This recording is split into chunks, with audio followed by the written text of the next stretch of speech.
Data is corrupt. Aray ko! Aray ko.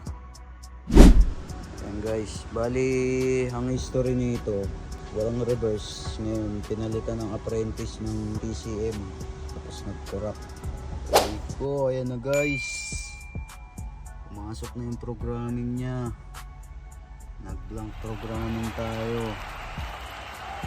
Alright. Ilang araw na to eh. Siguro mga 1 week na ata to, 2 weeks dito. Guys, start na. Wala nang nakailaw. Adaptive learning na lang tayo guys. Uy, tumagal ah. Yun! Alright, so konting payo lang sa mga nagpo-program ng PCM. Lagi kayong mag-inhale exhale sa PCM. Inhale exhale, ibig sabihin download mo muna yung lumang program saka mo install PMI or programmable module installation.